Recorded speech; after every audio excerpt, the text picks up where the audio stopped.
Hi, this is Dr. Amrita, and today on the Health Well Rich podcast, I'm going to talk to Ashvini. She's a content writer, a ghostwriter, a blogger, and a recipe curator. She's a former corporate trainer with over 6 years of experience in software training. A mother to an effervescent 7-year-old daughter, Ashwini is also a fitness enthusiast.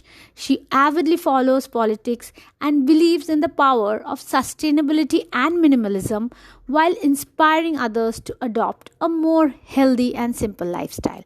Today, we are going to talk about all things education, especially education in the world of e learning and the COVID times.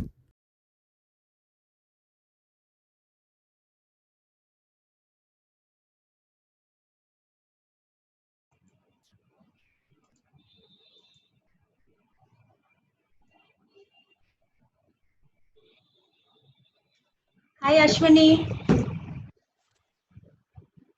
Hi. Hi, Amrita. Hi, yeah. Can you hear me? Yeah, can you Yeah, hear me? yeah, you're totally clear. Yeah, You can see me too, right? yeah, I can. Okay. Then I will just check once everything because I just lost a recording sometime back. I'll just check whether I'm recording or not. Okay. No issues. Yeah, Yeah, we will start then. Okay? yeah.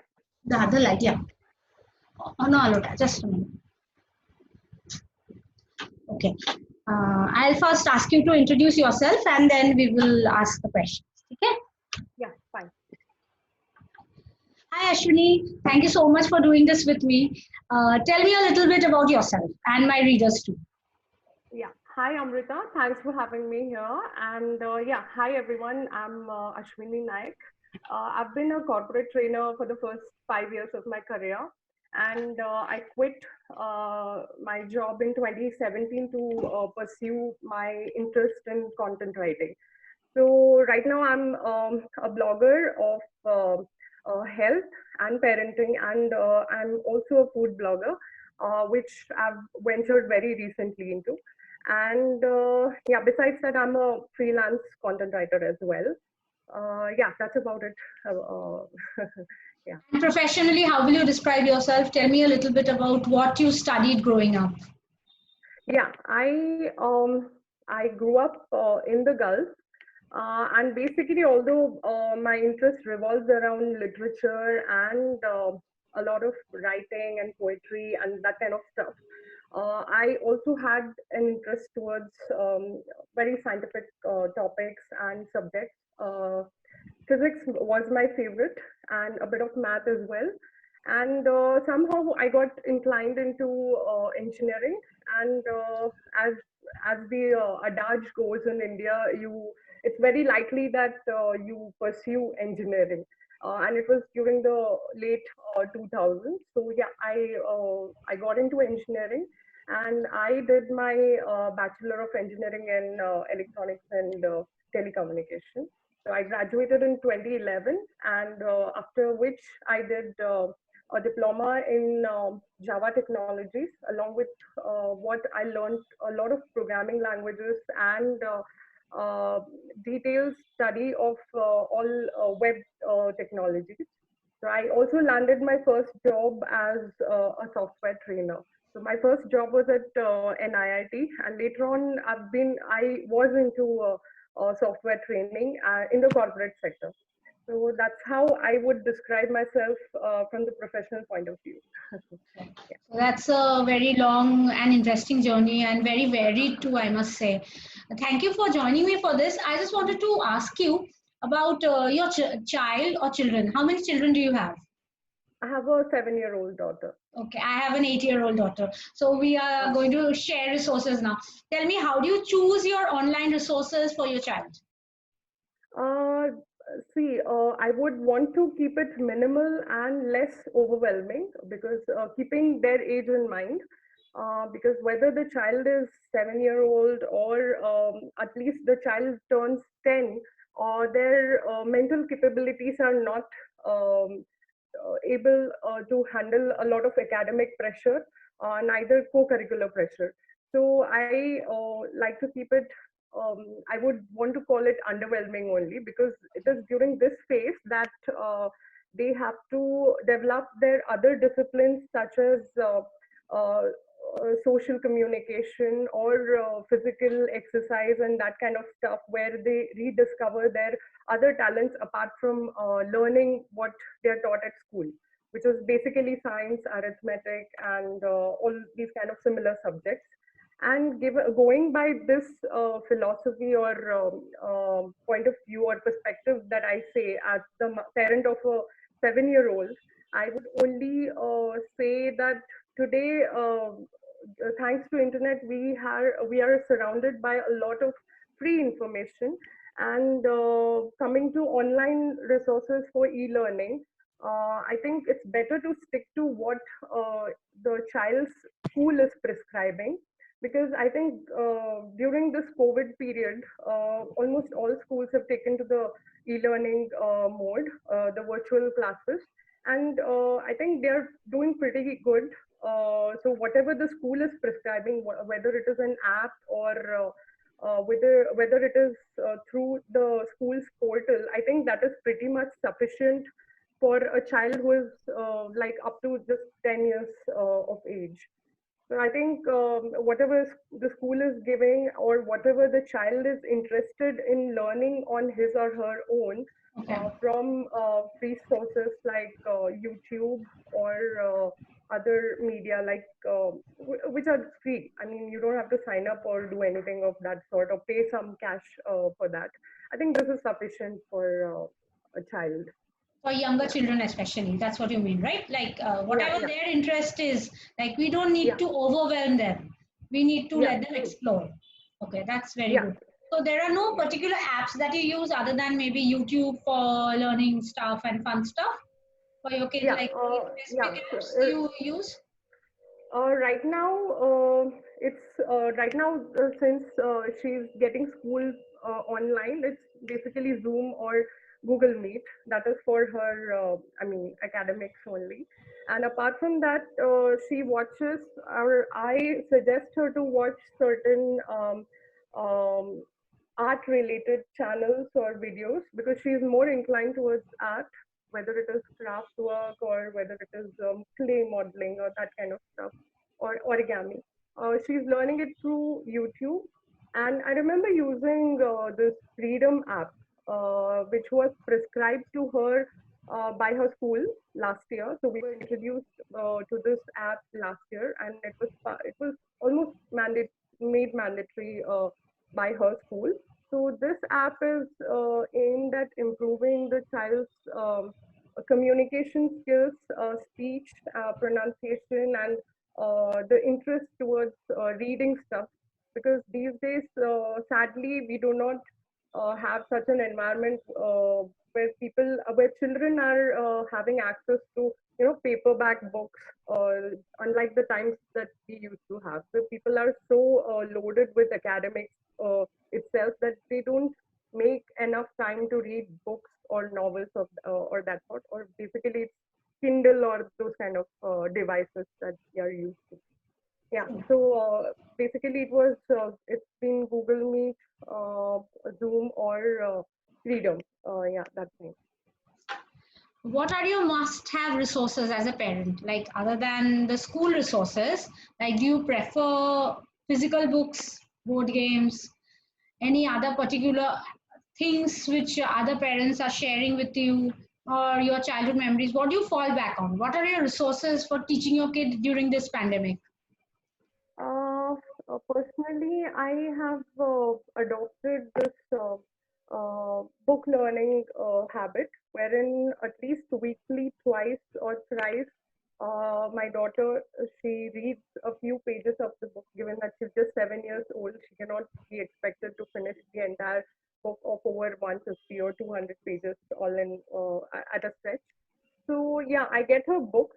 I order books online, and I've made it a point that at least for the next 3 or 4 years, I would prefer her to read paperback books instead of just relying on the e-versions of those books, because there is a certain tolerance level or the certain optimization or calibration ability that you have with the screen of the device that your child is being exposed to. So it's always good that your child is used to the old school way of reading.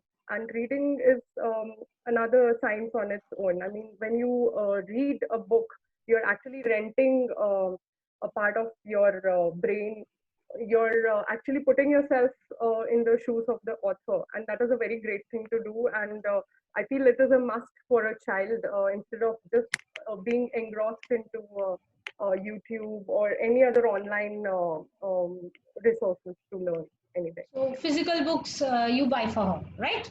Yeah, right. Okay, And that's yeah, very she's been playing board games, and or some of most of the time she plays alone. She has to because both of us are working, and uh, we do make sure that we are also playing with her. So yeah, I fall back on the old school way because that's how we were keeping ourselves engaged in childhood. So I think it's always good, and there is some bit of physical activity that we do, as in we play badminton during the evenings and all that, if the weather is okay and stuff like that. I think these things are as important as covering the syllabus that is being told to them by the school. Yeah. okay. That's very good to know. What are the problems you faced during the 2020 e-learning phase that schools are doing? Like, what are the problems you as a parent faced from home? Like, putting your child in front of the laptop for a particular number of hours. Those things can be Yeah. taxing for young kids. So, what are the particular problems you faced? Exactly. So, in my case, so far, it's been like more than 5 months that she's being coached virtually. And I think, yeah, she's never been taught for more than 2 or 3 hours at a stretch. So, in between, she's given 15 or 20 minutes of break. Yet, in the beginning, we noticed that her eyes were watering and she was not able to sit for a longer time. And I feel personally this happens based on the child's prior exposure to the screen. Because I personally have found that not all kids go through this thing because maybe some kids are accustomed to a lot of screen time already, whether it is the mobile phone or the laptop. She wasn't as used to it because we used to just relegate some 1 or 2 hours of a week that she would play or look at something online. So she was not used to the screen time, and yeah, it was a bit. It was taking a toll on her. But yeah, right now she's gotten used to it, and I feel another challenge was she was not mentally ready to accept this kind of environment because you know how you have this virtual environment where you look at the other friends but you don't get to even say or exchange pleasantries with each other. All you have to do is just talk to the teacher, answer her questions, and respond accordingly. So that is a Right. huge that has a huge impact. I feel where these kids are facing this loss of social connection with their friends, which is also a very important part of growing up. It's very At least important the for older, yeah, right. At least the older kids. kids, yeah, older kids can adjust to it, but these small kids, I mean, it's very taxing for them. Very, very, because they are not the kind of people who grabs a phone and says hi to their friends on phone. They like True. talking to their phones in person, like playing Yeah, with them. right. This is the Yeah, time they right. need to play. I feel that too. Like it's the Yeah, social connection of going to a school. I think that's crucial for kids yeah, growing up. Otherwise, as grown-ups, we hardly go out to play, right? But for kids, right. True. that's like breathing. They like playing and stuff. Yeah, we are also Yeah, trying to and play with her just to give right. that And social whatever you connection. do, yeah, whatever you do, it's not the same as playing with your parents, and Yeah, you don't. There's very little similarity between both of these. absolutely. Yeah, Very true, right. very true. Because children need kids. Like they need to Yeah, be just do their stuff. You're very true. right. Yeah. What do you feel about this excessive, what shall I say, propaganda advertising of many platforms that we see nowadays? Because, as middle class parents, growing up middle class, you will appreciate that we wanted to always have that focus on. Parents used to say, you study well, then you will be financially independent, you will stand on your own two feet. And we all know that there's no other way, basically. Like, you have to study, otherwise, nobody's going to give a job, neither can you go and get some work done. Even when you are working online as a freelancer, until you know your subject, nobody is going to pay you. Nobody pays you Exactly. just because you say, I need money. You need to give some Yeah. kind of value. So value Right. education is very important. So now when there's a kind of advertising which is very popular, like, if you spend this much amount on your kids' education, the kids can get this much money back to you. What do you feel Yeah. about that kind of marketing aimed at parents? Does it work for you? Would you want to do, into like encourage your kid to do something which has that kind of advertising focus? Is that a lot of pressure?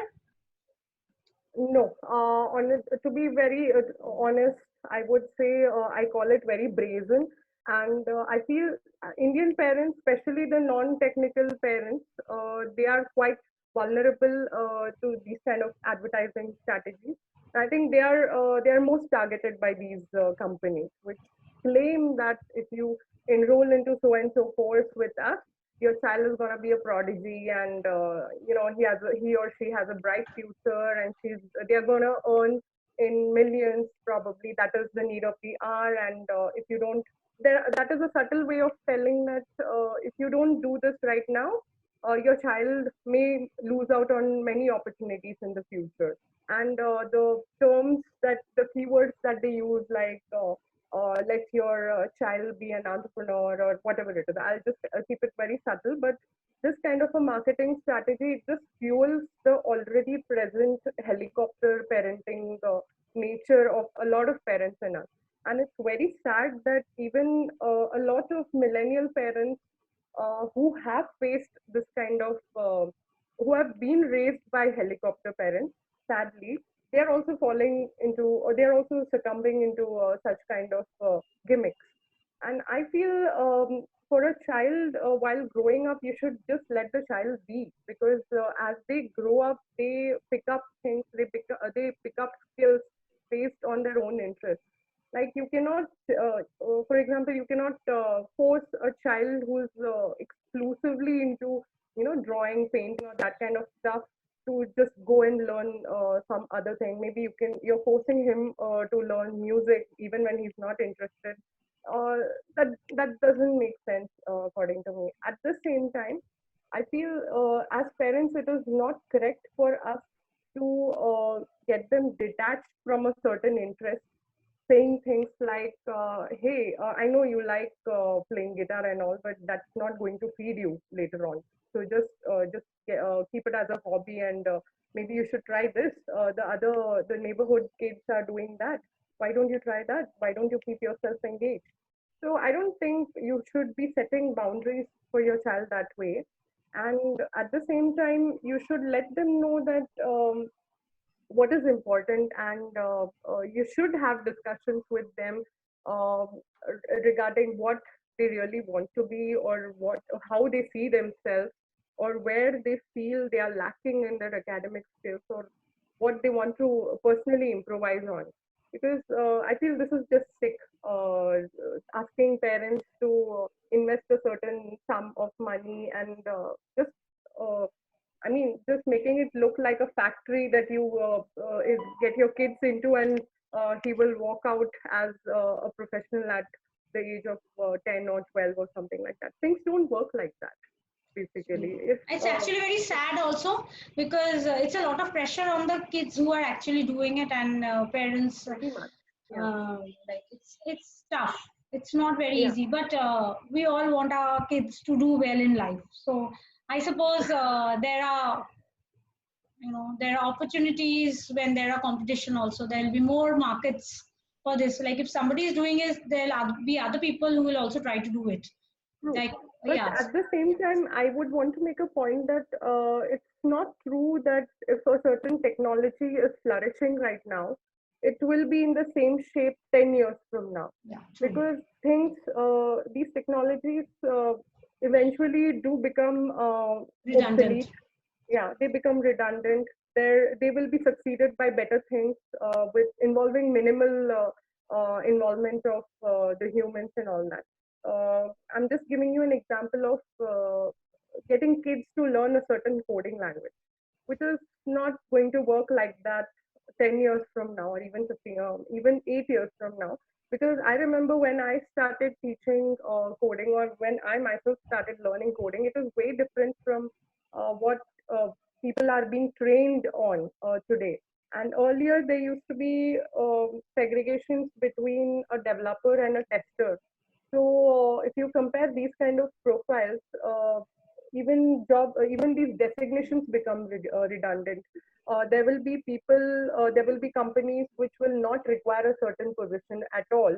And if you are forcing your child to learn that technology today, hoping that he or she will secure that kind of a position after 10 or 15 years, it's not going to work like that, because technologies change, they evolve, and what you have to make sure that your child is able to do is he or she should be able to adapt to the changing technology.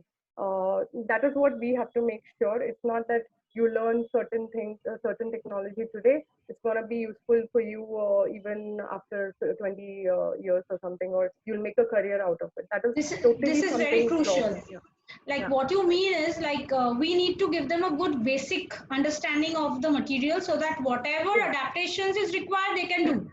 Just Yeah. focusing on a particular technology is going to make it very problematic later on because they don't have a Exactly. good grounding of the material. Right, that's Right. very true. And one thing that we have to get rid of is we should really discourage this rote learning format, because it just restricts the child, and it encourages this thing that, okay, it was out of syllabus, so I couldn't do it, I couldn't crack Yeah. it. So that is a very common excuse, and we should make sure that the child doesn't have these kind of things. You should let them expand their mental abilities and just not stick to what is there in their curriculum. So that is Yeah, what we that's should true. encourage. I think that's where, extracurricular and then interacting with their peer groups and reading Right, books, that's how they can explore that part. Like right, otherwise, right, as parents, if we cannot constantly force them to do this and see that because we are yeah, having a different viewpoint. But yes, you're right that yeah, they will have to right, not do rote learning and learn by themselves to some extent. So that's why right, right, maybe right. this 2020 thing is good because they are getting a little bored and they are learning to Yes, play by themselves and they are learning how right, to do stuff by themselves without having it spoon fed. I think that's good that yeah, way. right, right, right. What was your favorite subject growing up? It was English, and later on it became biology. English was a constant. Yeah, it was physics, English, and biology. Yeah, right. English and biology. And what Yeah, was your least favorite subject? I think um, it was uh, it was civics, I think. Okay, Yeah. that's very interesting because then you went on to become an engineer because you have to do Right. a lot of physics. That stuff. That stuff. That's not No, no, no. very. I said civics. It was civics. Yeah, Oh, civics. not I physics. heard Yeah, physics. I'm yeah. like, okay, so what happened? Is civics, but civics is interesting. अभी तो सब कुछ civics का ही हो रहा है. All Twitter Yeah, conversation starts and ends with civics. You have to know your yeah, and right, constitution, your fundamental rights. That's why we are not taking any names, right? Because we know our right, right. civics part. So like, there is Yeah, no no, whatever absolute it freedom. is, right. You cannot afford to be a politically inert person today in today's Yeah, times. And Twitter and we is should not be all also about politics. because Yeah, so, if you don't have a say in the thing, you will yeah, probably can't complain when there is a problem. So you have to true. take the Yeah, responsibility and the duties and everything together. The rights, responsibility, duties, they yeah. all go We're together. we're all part of the system, so we cannot just avoid it. Yeah, right. Yeah, we can't avoid it. So civics has its role because otherwise we will Yeah, be taking brand names and mentioning them by name. So we right. know that freedom of speech is not absolute. So we are not True. doing that. Okay. Yeah. What do you think about the amount of money required to use certain courses, platforms, and apps. Do you think the expenses kind of for the very good resources that are available, do you think the monetary charges they ask for, they are okay, or do you think they are too much? Like, what do you feel? Is it okay, the packages that they offer for the courses they have? Like, whatever I feel experience you have. no. I feel in India, I don't know. I find them ridiculously overpriced because I don't know. I don't have a first-hand experience with my child because I haven't enrolled her into any such paid courses. But yeah, going by what I've heard from my peers or my contemporaries, I mean, whoever has enrolled their child into any other course, I mean, they often say they are overpriced. I mean, like somebody told me that their child was, they were charged for like some 80K, which was too much for a software course. I mean, this is particularly something which you can even learn for free. Trust me, I can say that there are so many free resources online. I think you just have to invest in some time. And maybe even if you go on YouTube, you have professors like Walter Lewin from the MIT. They all air or they all telecast all these live videos of lectures and all of that. These are free. I mean, they are available to the public for free. And if you get such richness of education online for free, I mean, there is no point in investing such hefty money into such courses. I think at least in India they are very overpriced, and yeah, that's what I would want to say particularly. So you haven't used any such like programs right away, right? Not Right? personally. Yeah. No, I haven't. Yeah. What about online gaming? Do you feel children should game? I think there is no black or white over here. I think if your child wants to play games, I mean, it depends on the game. It is like if you have games like Minecraft or Temple Run and all those games, they are all infested with ads. Now, I would say only as parents, it is important for you to educate the child about all the negative practices that go on online.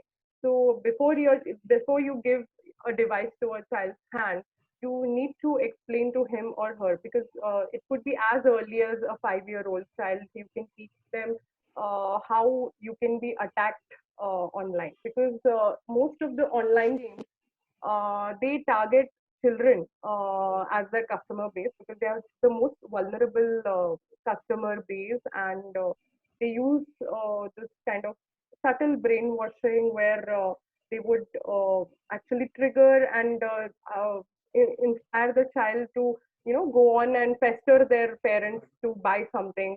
And there are certain games which feature ads or which feature videos which the child is forced to watch. And without watching that, the child cannot go on to the next game or the next level. So these are basically parts of behavioral targeting of ads.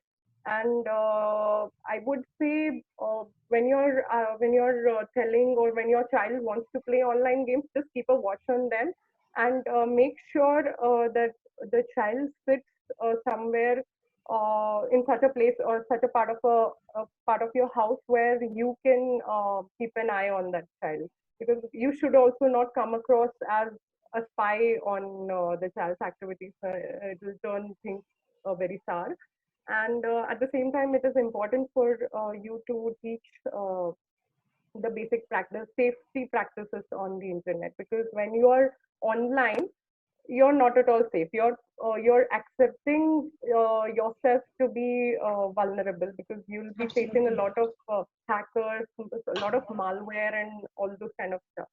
And one thing I would want to say: never ever save your credit card details in your device, because you never know. There are kids as young as 3 or 4 who know to operate a device, and when they are desperate to cross the next level of the game, they are asked to make a purchase, and all they do is just like tuck tuck tuck, and they'll just they'll end up making a purchase, and the parents wouldn't be even aware of that. That's Yeah, very that's dangerous. it. And there are Yeah, more dangerous practices like addictive behavior, and there has been many true. such violent activities following online games which were banned. And many games have Yeah, been banned because they are security concerns. So yes, true. at my home, not more than 10 minutes. No games Yeah, without parental approval. So yes, yeah, even we exactly. agree it's not Yeah, safe. As soon as they are online, they are unsafe. They need to know right, that right. too.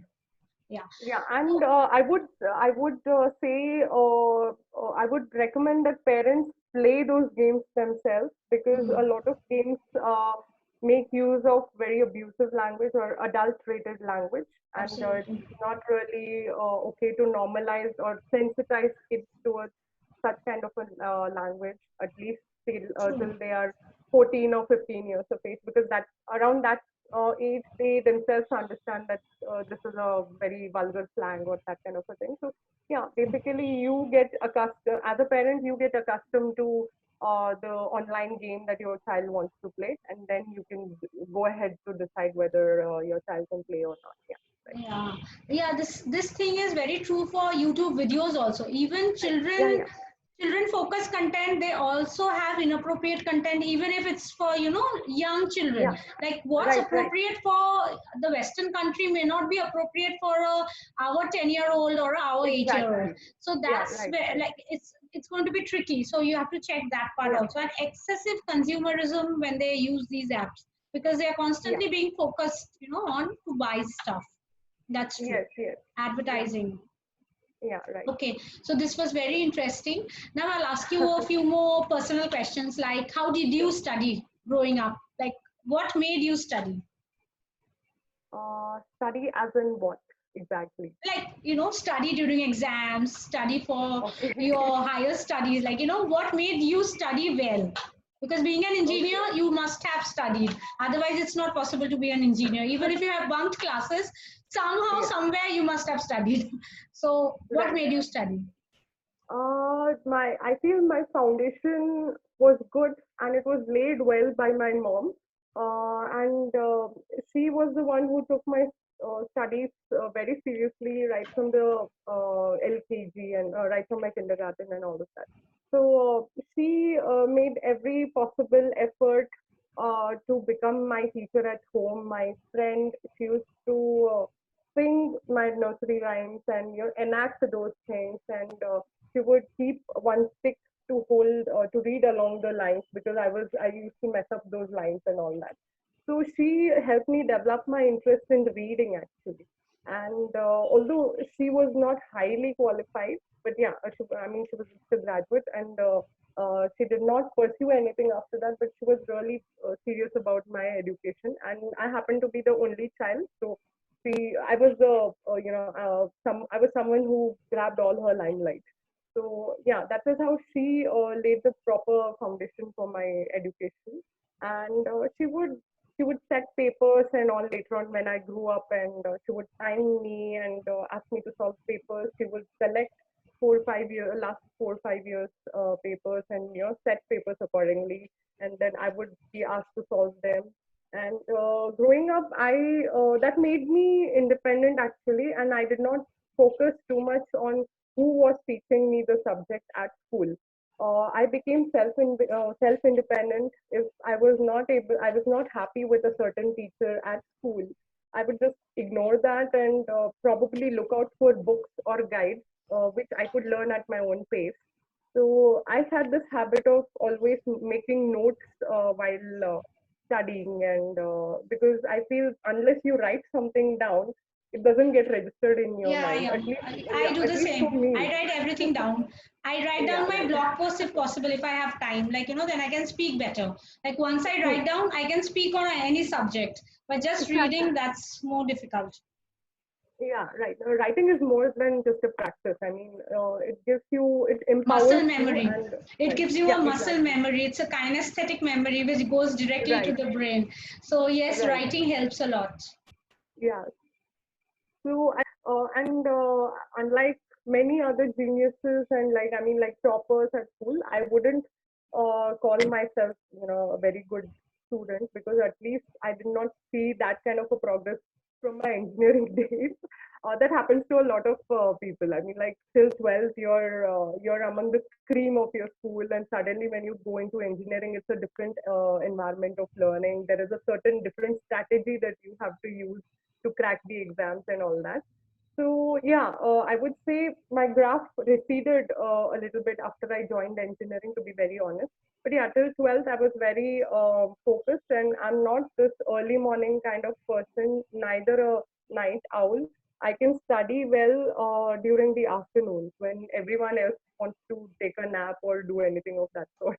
I can learn best in the afternoon hours, and that was one of the reasons I used to bunk my afternoon sessions in my engineering classes, because I used to have just 3 hours after the lunch break. I used to bunk them and get home. I know it's not a very impressive example to share with anyone.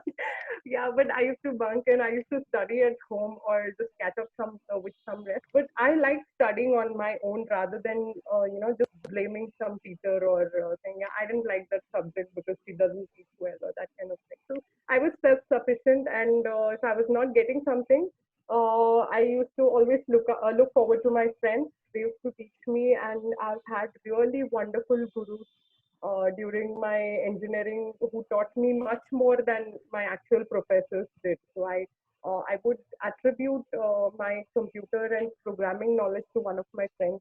Her name is Lily, and she was the one who actually arose the interest in coding and all when it came to me. So otherwise, I was not this kind of a person. I was always into literature, science, and that kind of stuff. So coding was a totally different discipline, and it was, if not for her, I wouldn't have developed this interest ever. So yeah, this was about my learning journey, and the same thing happened when I got my first job, which was again into training. So I had extra responsibility of sharing my knowledge with others. So you're more accountable over there. And yeah, that's it. So with every career break or anything of that sort, I was happy learning on my own, learning things, discovering things on my own. That's very good to hear.